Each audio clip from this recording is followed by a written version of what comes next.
Hi, I'm Action Jacqueline, and in this video, I'm going to share with you my 7 reasons as to why I am no longer on the plant-based vegan diet. Whew, okay, I let it out finally. This has been something that I have been wanting to share with you for so long. I was a little nervous sharing it, to be honest, but I know that this video is going to provide so much clarity in all of the lessons that I have learned from being on this diet. Why did I become vegan? This is what people say is the epitome of health. So I was excited to see what it was like to be in my own body. And you know, at first it was amazing. I had so much fun going to restaurants all over the world. The food was colorful, and so there's tons of amazing, delicious food. But I said, you know, when I first started this diet, I was going to try it and do it for as long as it worked for me. And there came a time where it just stopped working for me. Now I'm going to explain to you though where it started to begin to go south in my body. Reason number 1 is bloating, and not just your little bit of bloating. This was chronic, painful bloating that was getting in the way of my life, getting in the way of me being able to move my body and exercise and feel comfortable in my own skin. It was so painful at times that I would just have to lay down. I did everything that you're supposed to do, right? Yoga, obviously, I did a lot of yoga. Go on walks, have water, have lemon water, have ginger tea, have peppermint, essential oils, massaging the belly. I did all of these things, but when you come to a point where you're trying to alleviate a pain every single day, it just is like, this can't be the way I'm going to live every day. And so I also did the digestive enzymes, which made me super nauseous. I did probiotics. The probiotics didn't help.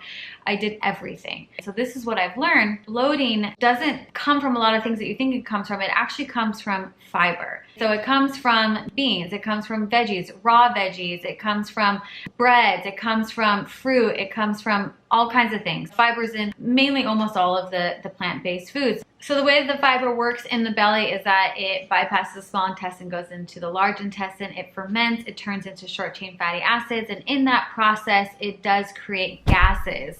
And it creates gases in the belly that can actually cause pain and the immense amount of bloating. So let's move on to reason number 2. Reason number 2 was the horrific, embarrassing, foul gas that was coming out of my body. Okay, so that might be TMI, but we need to talk about this. This gas was horrific, embarrassing. I would be out and, you know, like they say, whoever denied it supplied it. That was me at a time, true confession. It was getting in the way of my life, right? I was honestly so nervous anytime I would go out that I would have this embarrassing gas, or I would like end up having to go home suddenly because I felt this gas coming on. It just was horrible, and it was getting in the way of my life. Okay, so this goes hand in hand with number 1, right? This was also caused from the fiber. When the fiber gets digested into the body, the stomach produces a lot of gas from fermenting and everything like that. And so that's where this was all coming from. So reason number 3 is inflammation. I was experiencing inflammation in my face. I got super puffy in my face. I got puffy throughout my whole body, my arms, my abs, my thighs especially, and I could tell that I was losing muscle definition. I thought that it was because I was in my 30s now that I was losing muscle definition, but no, it was from all of the inflammation, because once I adopted a different lifestyle of eating, I found my muscle definition came back, which was really interesting. So the reason why I was experiencing the inflammation is because the plant-based diet is super high in carbohydrates and sugar. And when you eat like this, your insulin levels begin to raise up because you're eating so many of the sugars and carbohydrates. When you have prolonged levels of insulin, this can cause inflammation in the body. And inflammation in the body is your body's way of saying something is wrong. It's right, it's inflammatory. There's something happening that is wrong. And here's the thing though, is I did every anti-inflammatory protocol you can think of. I did all of the things that they said, you know, ginger, turmeric, celery juice. I was doing all these things that are anti-inflammatory that are supposed to help bring the inflammation down. And I've never been someone to take, you know, medicine like Advil or anything like that, but it still didn't work. Another reason why I was experiencing inflammation was because of the vegetable oils that are in the diet. I had no idea about this when I started to look into the actual ingredients of the meat alternatives and the dairy alternatives. They have all kinds of vegetable oils, canola oil, all these things that just are so bad for the body. It causes inflammation, and not only that, but they are carcinogenic. As soon as I found that out, I knew I had to get them out of my diet ASAP. Reason number 4 is I had an immense amount of acid reflux almost every day, to the point where sometimes I would actually be throwing up in my mouth randomly. I know, very gross. So let me explain why this is happening. And there are 2 factors involved with acid reflux like this. One of them is the fact that the stomach gets overloaded with food and liquid. The second factor could be that there is delayed emptying of the stomach, also known as indigestion. So I did everything that you were supposed to do, right? I took the antacids, which did work, but I didn't want to be dependent on taking antacids every single day. I didn't have any spicy foods. That's always the number 1. You know, no spicy foods, no tomato foods, those things like that, no lemon. So I took all of those out of my diet to make sure that I didn't have all these acid foods that people always say. Another thing that happened, which was really interesting, is when I went to the dentist told me that I had an influx of potential cavities and tooth decay. I was shocked by this because I have always been super proud about my teeth, about the fact that I don't have any cavities and my teeth are in really great shape. So I attribute this to the immense amount of carbohydrates in the plant-based diet, as well as my acid reflux. That, of course, was coming up into my mouth and affecting the health of my teeth. So what I was most surprised to know and to learn was that the acid reflux was not coming from fatty foods, because I was not having any fats. Believe it or not, fiber is the largest contributor to acid reflux, because, get this, it expands 4 to 5 times its size in the stomach. Acid reflux is because of 2 factors usually. The fact that the stomach is overloaded, so right, the fiber has expanded 4 to 5 times, and also delayed emptying of the stomach, also known as indigestion. So that is why fiber is causing the acid reflux in the stomach. And as we know, the plant-based diet is almost completely full of fiber, which is why I was experiencing so much acid reflux. Reason number 5 is that I had mysterious weight gain. I went to the doctor, stepped on the scale, looked at the scale, and I was like, oh my gosh, 10 extra pounds. I'm only 5'2", and that is a lot. So these pounds just creeped up on me from what it seems like out of nowhere, and I was so confused because I work out all the time, I do all the things I'm supposed to be doing, I'm on the healthiest diet possible, right?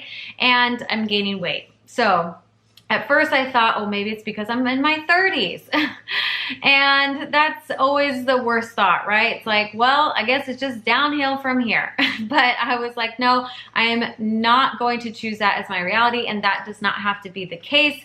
And so I started to dig further. And so when I started to really dig into this, I realized, you know, the plant-based diet is high in sugars, high in carbohydrates. What this does is it increases insulin levels in the body. And when those are elevated, that can cause weight gain, because weight is about hormone balance. And so if your hormones are out of balance like that, then you can gain weight. Another reason is that with plants, you can't actually absorb all of the nutrients. First of all, because of the anti-nutrients that are in plants. And second of all of the fiber that's in there that can actually block nutrients from being absorbed in your body. So this is what causes that constant hunger. So I was hungry all the time. I'd eat, 2 hours later, hungry. Eat, 2 hours later, hungry. Okay, so this was causing me to eat all the time, but I just felt hungry all the time, and so I just kept eating, and it felt like it was guiltless, right? I remember I would say that I felt very guilt-free, but I was always hungry, and so I just kept eating, thinking that it was totally fine.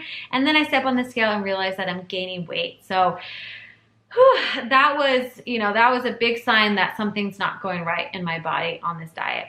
Reason number 6 is that I was taking so many supplements, because when you're eating a plant-based diet, there are certain nutrients that you just cannot get through plants and you must get through animal products.